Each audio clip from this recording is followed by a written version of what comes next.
completa. Está em Joel capítulo 2, do verso 28 a 32. Acontecerá depois que derramarei o meu espírito sobre toda a carne. Vossos filhos e vossas filhas profetizarão. Os vossos velhos terão sonhos. Os vossos jovens terão visões.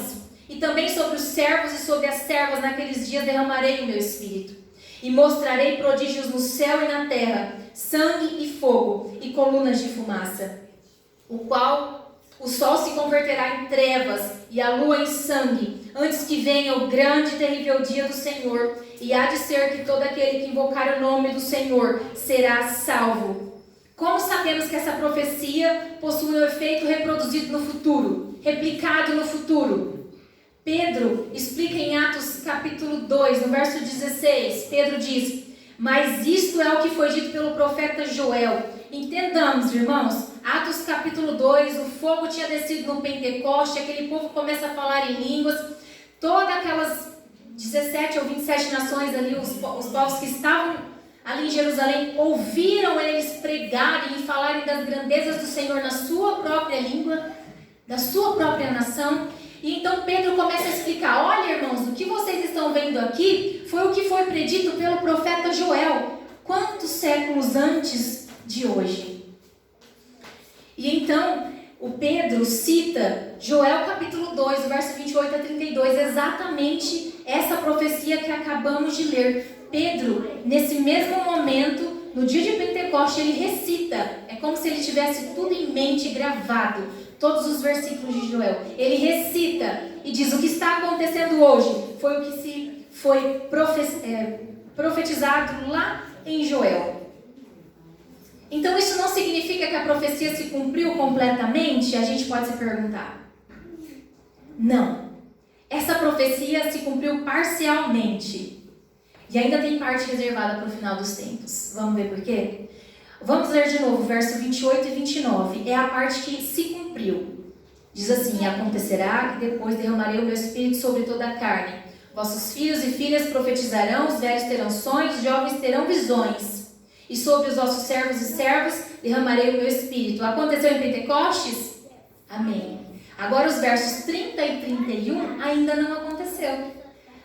É uma parte da profecia que ainda tem o seu cumprimento no final dos tempos, que diz que o mostrarei prodígios no céu e na terra, sangue, fogo e colunas de fumaça. O sol se converterá em trevas e a lua em sangue. Isso já aconteceu?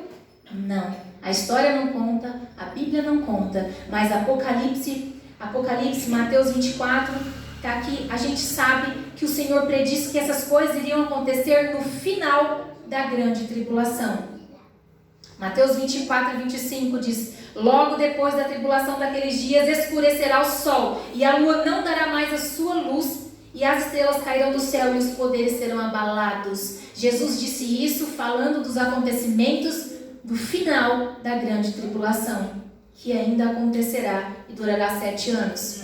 Em Apocalipse também diz, em capítulo 6, verso 12: e vi quando abriu o 6º selo, e houve um grande terremoto, e o sol tornou-se negro como saco de silício, e a lua toda tornou-se como sangue, e as estrelas caíram sobre a terra como quando a figueira, sacudida por um vento forte, deixa cair os seus figos verdes. E o céu se recolheu como um livro que se enrola, e todos os montes e ilhas foram removidas do seu lugar. Haverá um cumprimento reproduzido da profecia de Joel. Aleluia!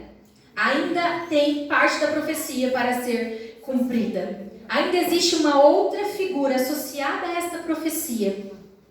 Joel 2, versículo 26, diz: alegrai-vos, pois, filhos de Sião, e regozijai-vos no Senhor vosso Deus, porque Ele vos dá uma justa medida, a chuva temporã, que são as primeiras chuvas, e faz descer abundante chuva, a chuva temporã e a serôdia. A serôdia é chamada das últimas chuvas, como dantes. Quando a palavra diz sobre chuvas, ela está apontando para um derramar do Espírito Santo. É uma ilustração tanto do que se deu em Pentecoste, quanto do que irá se cumprir no final dos tempos. Manu, mas você não ia falar do jejum? A gente está montando um pensamento para a gente entrar no assunto do jejum. Veja só. Tiago capítulo 5, dos versos 7 e 8. Tiago usa a mesma analogia das chuvas. Ele diz: portanto, irmãos, sede pacientes até a vinda do Senhor. Eis que o lavrador espera o precioso fruto da terra, aguardando com paciência até que receba as primeiras e as últimas chuvas. Sede vós também pacientes, fortalecei os vossos corações, porque a vinda do Senhor está próxima. Aleluia! Quando... A vinda Aleluia. do Senhor está próxima. Aleluia! Glória a Deus! Quando Tiago pede paciência, o contexto aqui é a vinda de Cristo. Ele está falando, paciência, irmãos, porque não se daria tão rapidamente a vinda do Senhor. E o lavrador espera com paciência o fruto da terra. O contexto é a vinda do Senhor. Presumindo aqui a interpretação, que quem é o lavrador? É Cristo. Quem são os frutos da terra? Ou o que é os frutos da terra? Somos nós, ou as almas que aceitam a Jesus Cristo. Então, por que o lavrador precisa de paciência? Precisa de paciência para esperar as primeiras chuvas e as últimas chuvas. O que isso tem a ver? As primeiras chuvas eram a esperada pelo lavrador, porque ela tinha que cair para compactar o solo, umedecer o solo, para então fazer o plantio das sementes. Amém? E as últimas chuvas? As últimas chuvas eram depois que a flor já tinha brotado, a erva já tinha brotado. Vem as últimas chuvas para produzir mais aquilo que já tinha nascido. E então, depois das últimas chuvas, é então que o lavrador vai e faz a colheita, porque agora ela aumentou com as últimas chuvas. O que essa analogia nos diz? O que se entende disso? Que as primeiras chuvas vieram no Pentecostes. O que foi o Pentecostes? Foi o início da semeadura do Evangelho no mundo. Agora, nós podemos esperar as últimas chuvas. Para quê? Para então o Senhor fazer a colheita da sua igreja. As últimas chuvas vão colher as almas que o Senhor tem contado na sua mão, que resta para se converterem, para então Ele trazer o arrebatamento da igreja.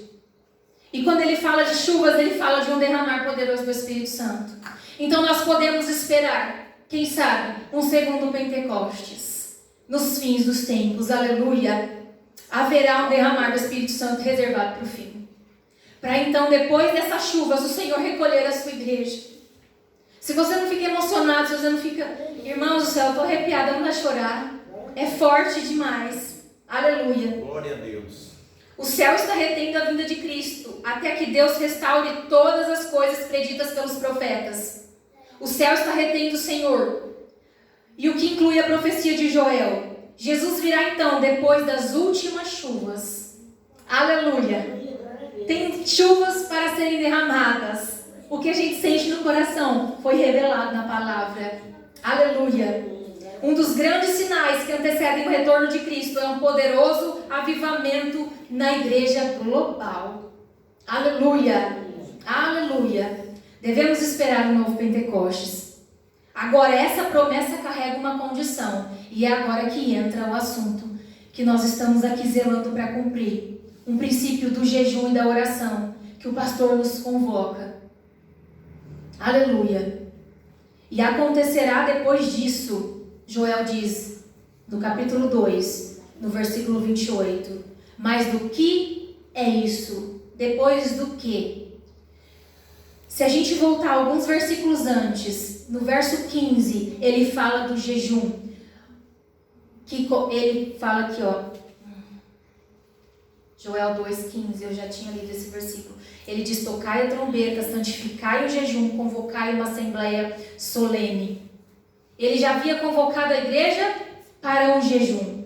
Agora nos versos 16 e 17, depois um chamado para orar, para jejuar e se arrepender pela restauração da nação de Israel. Ele diz: congregai o povo, santificai a congregação, ajuntai os anciões, Congregai os meninos, as crianças de peito, sai o noivo da sua recâmara e a noiva do seu tálamo. Chorem os sacerdotes, ministros do Senhor, entre o alpendre e o altar, e digam: poupa o teu povo, ó Senhor, e não entregues a tua herança ao opróbrio, que significa vergonha